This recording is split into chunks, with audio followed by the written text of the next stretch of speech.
bienvenue sur Optrad d'Archerie, c'est Robin Gardeur et ça fait très longtemps qu'on ne s'est pas retrouvé en vidéo. Pour commencer, je vais vous souhaiter une bonne année 2024 parce que au moment où je tourne la vidéo, on est encore au mois de janvier, donc c'est encore le moment de vous souhaiter une bonne année. J'ai pas pu vous faire de vidéo de début d'année parce que un petit peu pris par le temps avec les différentes compétitions, le boulot, plus les gros projets sur Optrad d'Archerie parce que le site internet avance. Je pense que d'ici un mois et demi, possible que le site internet sorte et où vous pourrez découvrir toute la nouvelle gamme d'arcs, notamment Border et Falco, que je vais présenter. Donc sur le site internet, ce sera que des arcs en présentation. Et aussi mes carquois Optrad d'Archerie que j'ai dû modifier. Pourquoi? C'est que ce push archerie trouvait qu'il ressemblait beaucoup trop au sien. Et donc de commun accord, j'ai modifié mes carquois pour qu'ils ressemblent un petit peu moins au push archerie. Après, un carquois reste un carquois, il ne faut pas non plus pousser mémé dans les orties. Bon, de quoi va-t-on parler aujourd'hui? On va parler de Berbo. On va parler de mon arc qui est derrière, donc de ma poignée Tempest et de mes branches CV2 et de pourquoi je tire à cet arc là. En plus, voilà, vous savez très bien que je suis revendeur France Border et en étant revendeur France, c'est un petit peu normal que je tire du Border. Même si sportivement, j'ai aucun engagement avec eux, je suis juste là pour faire découvrir les arcs, les présenter sur ma chaîne YouTube et aussi en vendre accessoirement. Du coup, on va partir directement dans le vif du sujet. Le règlement français a enfin changé. Merci la FFTA, merci les gens qui hésitaient depuis longtemps, mais la catégorie Berbo et même la catégorie arc-chasse, les choses ont changé. Ça veut dire qu'on a droit au repose-flèche en arc-chasse et que sur les poignées bois, je reviendrai de toute façon là-dessus sur une vidéo plus tard parce que j'ai commandé ma poignée chasse 23 pouces, donc je vous présenterai ça assez rapidement en vidéo. Mais premier truc, le Berbo. Vous savez que tout l'hiver je tire au Berbo. Pourquoi je tire au Berbo? En fait, c'est un arc qui me plaît déjà. L'hiver, il n'y a pas forcément de compétition au longbow et je trouve qu'il y a des petits trucs intéressants à travailler au Berbo. Ça me permet de tirer en salle, ça me permet d'aller faire des grosses compétitions internationales comme le Kings of Archery ou même Bondy ou Nîmes. Donc trois belles compétitions auxquelles je peux participer en Berbo. Sur deux de ces compétitions-là, j'ai tiré au règlement international. Ça veut dire avec une masse en haut de la poignée, voire même des choses qui absorbent les vibrations. Ces compétitions-là étant internationales, règlement international, je fais ce que je veux sur mon arc. Enfin, ce que je veux, ça reste entre parenthèses, mais pour les curieux, je vais en parler sur la vidéo. Alors, je me lève, comme ça vous verrez un petit peu mieux. J'ai ici ma poignée Border Tempest. En premier temps, une poignée quand même magnifique, je vous permets de l'admirer. Alors, certains la trouveront spéciale, moi je la trouve magnifique. J'aime sa forme, j'aime son côté qui sort vraiment de l'ordinaire. C'est une poignée qui est entièrement taillée dans la masse en aluminium et ça c'est quand même pas mal. Ce que j'ai fait comme équilibrage justement sur cette poignée et donc qui jusqu'à maintenant était au règlement international et pas au règlement français, ça veut dire que entre les compétitions internationales que j'ai fait et les compétitions en France, j'ai dû modifier mon arc à chaque fois. Pourquoi? Vraiment un truc mais très bête, la masse en haut. C'est juste ça, cette petite masse en haut. Vous allez me dire, oui mais bon, tu mets du poids au milieu et du poids en bas et c'est bon, ton arc il est lourd et ça fonctionne. Oui, ça fonctionne plutôt bien même de régler, voilà. Pendant très longtemps, j'ai juste tiré, et notamment toutes mes compétitions en France qui n'étaient pas au classement World Archery, j'ai tiré avec les masses comme ça, c'est-à-dire une masse au centre de l'arc et une masse en bout. Ce qui fait que c'est aussi pour ça que j'ai décidé de ne pas forcément participer au championnat de France. Pourquoi? C'est que mon score à Nîmes et mon score à Bondy sont comptabilisés au règlement français. Et vu que voilà, j'estime que c'est des scores qui ne sont pas forcément légitimes, je laisse ma place au championnat de France. Donc, revenons un petit peu au règlement international et au ancien règlement français que l'on ne va plus citer. On va parler que du nouveau règlement. Ce qui est hyper intéressant sur ces règlements-là, c'est du coup que l'on peut mettre du poids en haut. Donc l'intérêt d'avoir du poids en haut, donc là vous voyez j'ai plutôt un poids léger sur des essais que je faisais dans la journée, mais je peux mettre beaucoup plus lourd, vous voyez ici.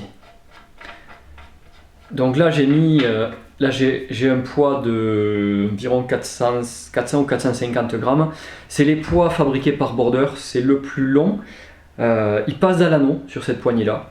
Comme mon poids en bas, il faut à peu près la même longueur, les deux passent dans l'anneau.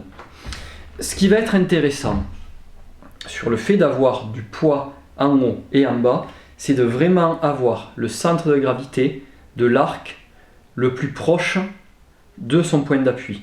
Donc alors là ça va être compliqué de vous le maintenir, mais en gros, voilà, mon arc ici, donc là il est légèrement en appui sur ma main.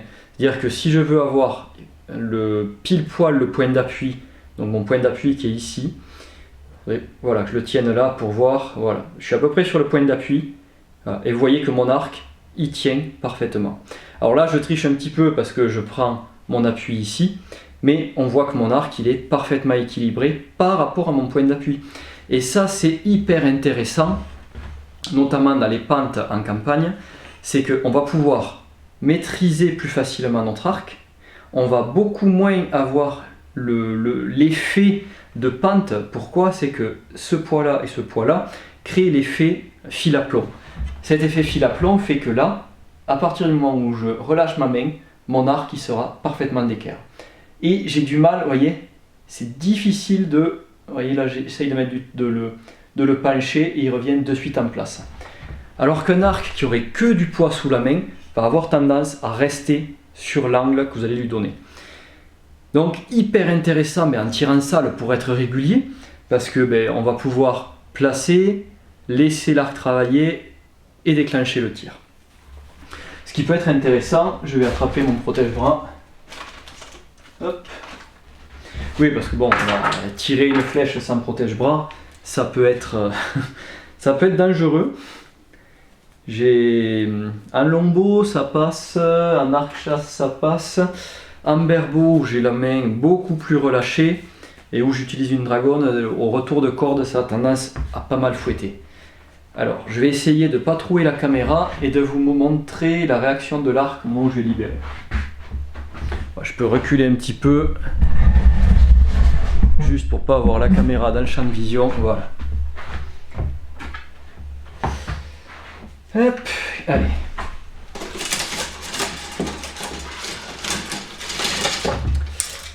Tant que j'y suis, au niveau des flèches, je tire de la Easton Super Dry Micro, un tube que je trouve assez intéressant pour tout faire en fait. Il est très très polyvalent, je peux le tirer autant en salle, même si je préfère tirer de l'alu, ou même en 3D ou en campagne, parce que c'est un tube qui est relativement léger et qui permet d'avoir des très très bons groupements.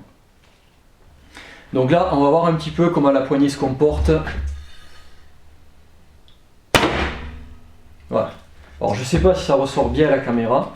Je vais reculer un petit peu plus pour vous montrer.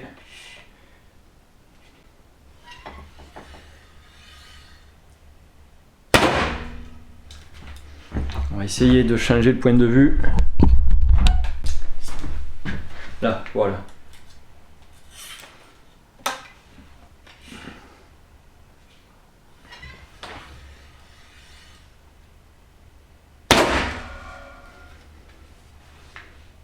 C'est extrêmement agréable de tirer avec cette masse en gros.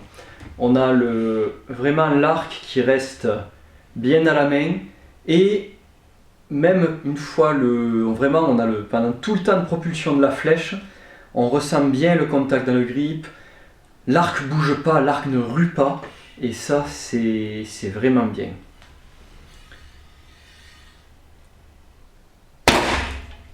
Ouais, ça change tout. Bon, vous avez noté que je suis toujours aussi bon pour les changements de plan. Il va falloir un petit peu que je professionnalise ça.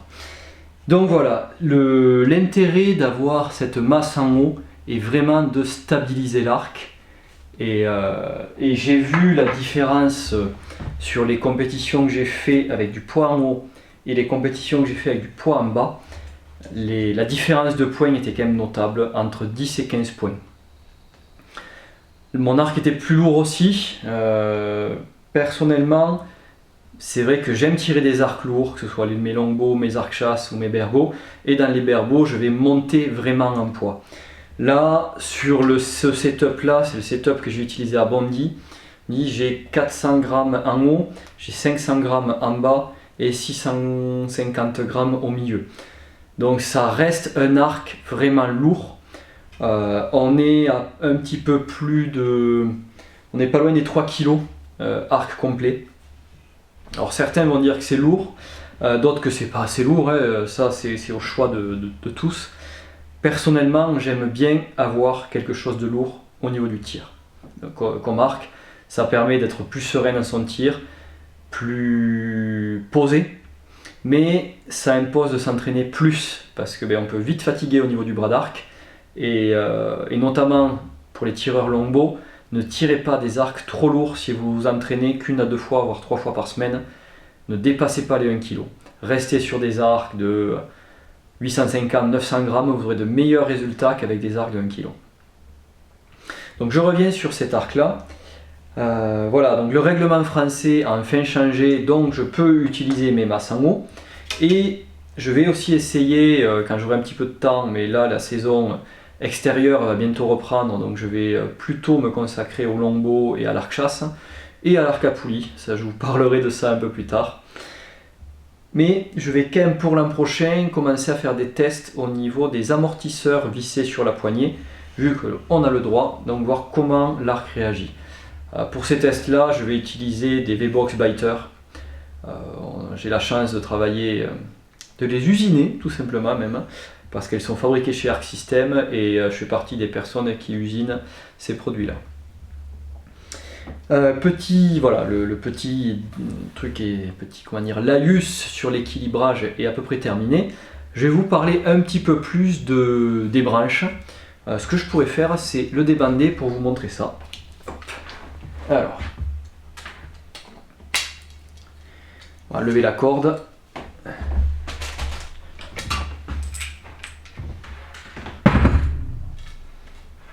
Donc les branche border CV2, belle découverte, vraiment très très belle découverte ces branches. Ça fait super longtemps que je n'avais pas testé d'aussi bonnes branches. J'ai tiré des Decabo Factory, j'ai tiré des UK, du Hoyt, du Winewin, du Sébastien Flûte même, qui m'a largement surpris comme branche parce que j'ai fini 4e avec l'an dernier à Nîmes. Mais ces branches-là, surprenantes. Déjà, quand on les reçoit, elles pèsent rien. C'est hyper light. Pourquoi? Parce qu'on est sur une technologie carbone mousse. Et en fait, il y a plus de carbone que de mousse, tout simplement. Et ça nous donne des branches extrêmement légères. Après, comme je dis, la sensation sur un arc, c'est quelque chose d'hyper personnel. Moi, j'ai la chance de tester quand même, on va dire 80% d'arcs de haut de gamme. Et j'allais dire malheureusement, mais non, heureusement, on est rarement déçu. Quand on met plus de 500-600 euros dans une paire de branches ou quasiment maintenant on peut dire 2000 euros dans un arc, là le setup que j'ai, c'est un setup à 2000 euros, même plus avec les masses, on n'est pas déçu. C'est pour ça que je vous dire quel est le meilleur arc actuellement, c'est hyper compliqué. C'est l'arc qui moi me correspond le mieux. Personnellement en berbeau, j'aime avoir de la souplesse, j'aime avoir du rendement et j'aime avoir du confort. Et je suis revenu des branches très raides type Hoyt ou Winewin. Je préfère des branches plus souples comme les UK, comme les Border ou comme les DK, qui m'apporte plus de finesse dans le tir au final que les autres. Et encore une fois, c'est ce que moi j'aime, et je suis loin d'être un champion du monde en berbeau. J'estime être un bon tireur berbeau. Voilà, j'arrive à tirer au-delà des 400-410 en 3D et facilement aux alentours des 5,20 en salle. Donc j'estime être un bon tireur berbeau, mais pas un professionnel de cette arme-là. Par contre, je prends du plaisir, et c'est un petit peu ça que je veux vous communiquer sur cette vidéo. Donc ces branches-là, leur gros avantage, comme vous pouvez voir, c'est la courbure. C'est vraiment le gros point que l'on peut, là où on reconnaît le matériel border, c'est sur les courbures de ces branches, sachant que la CV2 est la branche la moins recourbée de la marque. Donc on a des branches qui, CV5 et CV9, qui sont encore plus recourbées. J'espère pouvoir avoir l'occasion d'avoir une paire en stock pour vous les montrer, parce que c'est exceptionnel à voir la courbure de ces branches là, ainsi que leur rendement, parce que déjà sur ces branches là on est quasiment à plus 5 livres de rendement par rapport aux autres marques. C'est aussi quelque chose qui me fait tirer ces produits là, c'est que ça me permet de tirer un projectile très lourd avec beaucoup de rendement en tirant au final peu de puissance, enfin peu de puissance entre parenthèses. Mais là je tire une quarantaine de livres et j'ai la même sortie de flèche que si je tirais 45 livres facilement. Donc ça permet pour des petits gabarits, pour des petites allonges, de gagner en rendement, et pour les grandes allonges de gagner en confort. Et le plus important, moi je trouve, dans le tir à l'arc, c'est avoir ce confort qui nous permet de correctement placer notre tir. Donc ces branches-là, produits hyper surprenants. Déjà j'adore le look, l'aspect carbone, le design, le poids, c'est vraiment des super produits. Je vais peut-être juste vous en montrer une. Donc là, vous pouvez voir le petit border ici. Voilà, c'est très fin. Enfin très fin, en épaisseur je parle. Après ça reste quand même des belles pales, parce que c'est assez large. Pourquoi large? Pour limiter la torsion latérale. C'est en plus du carbone qui est utilisé, qui est fabriqué par Border, c'est-à-dire qu'ils fabriquent leur propre carbone. Ça c'est quelque chose d'hyper important, dire qu'ils maîtrisent le processus de A à Z. L'idée, je pense, qu'ils ont eu derrière cette branche, c'est d'avoir une branche assez large pour en même temps être très rigide mais suffisamment fine pour avoir de la vitesse, et recourbée pour avoir du déroulé, pour avoir cette sensation de limite l'étoffe sur certains modèles, et croisé avec ce carbone croisé. Voilà, je croise les choses aussi, je pars un peu en croisement, non c'était la petite blague, mais voilà, l'avantage de ce carbone là, c'est qu'il est hyper rigide en latéral, et malgré la vitesse de ces branches, je suis étonné des erreurs qu'elle me tolère. C'était compliqué à dire, c'était plus facile dans ma tête qu'en vrai.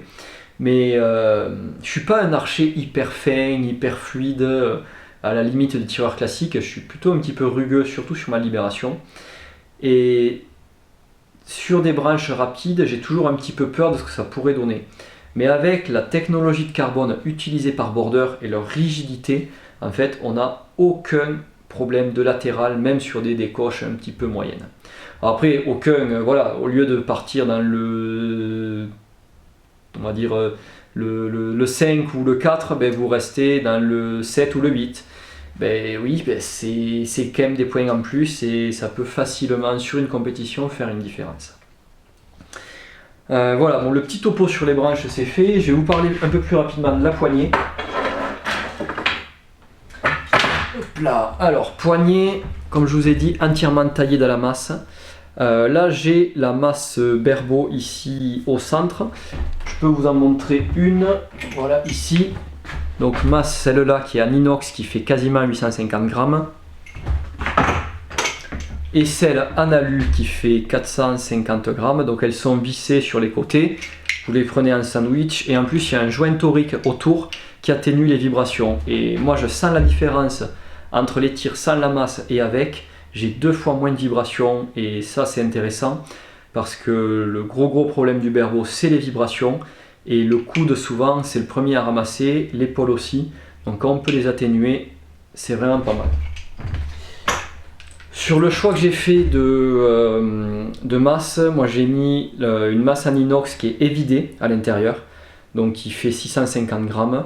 Et voilà, après j'ai rajouté du poids en bas et du poids en haut pour avoir, comme je vous ai dit tout à l'heure, l'équilibre de mon arc quasiment sur mon point d'appui. Alors là je triche un petit peu en le maintenant ici, mais on voit qu'on a un équilibre qui est quand même assez exceptionnel sur cette poignée. Au niveau du réglage du chariot, alors c'est pas un chariot, mais le système est vraiment très bien, parce qu'en termes de fiabilité, je pense que l'on ne peut pas faire mieux. Donc si vous voyez, voilà, ici, donc vous avez 2 petites vis, vous démontez ces vis et vous enlevez on va dire le fer à cheval en fait, et il est proposé donc avec cette poignée, je vais vous les attraper,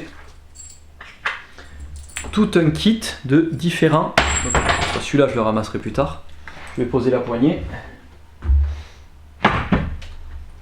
Donc il vous est proposé tout un kit ici de petits fers à cheval qui va vous permettre de changer en gros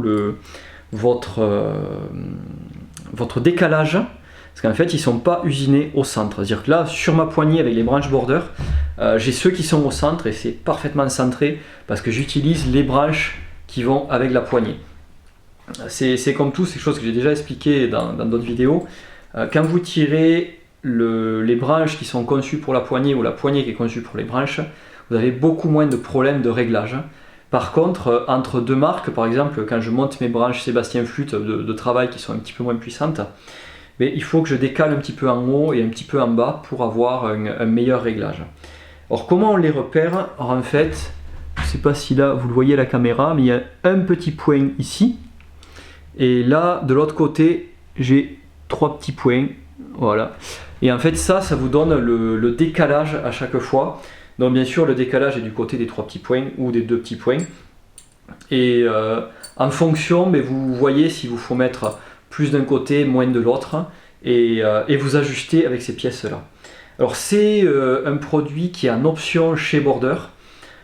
J'ai pris l'option parce que voilà, au prix de la poignée, je voulais bien rajouter un petit peu et avoir cette option là, mais c'est au choix, surtout sur les arcs chasse, vous n'êtes pas obligé de le prendre. Personnellement je vous conseille de le prendre, ça fait un petit truc en plus, et si jamais vous avez besoin de baisser de puissance pour essayer d'autres voilà, des points techniques, ou juste vous êtes blessé et vous voulez reprendre avec moins de puissance, ça vous permettra d'ajuster parfaitement vos branches et de ne pas vous dire ah putain j'ai une branche qui est voilée ou quoi que ce soit. Donc voilà, pour conclure, super petit matériel, j'aime beaucoup ce que Border fait et je vous présenterai bientôt d'autres arcs. Voilà, on arrive au bout. Ça se voit que ça fait un petit moment que j'ai pas fait de vidéo, je cherche un petit peu mes mots.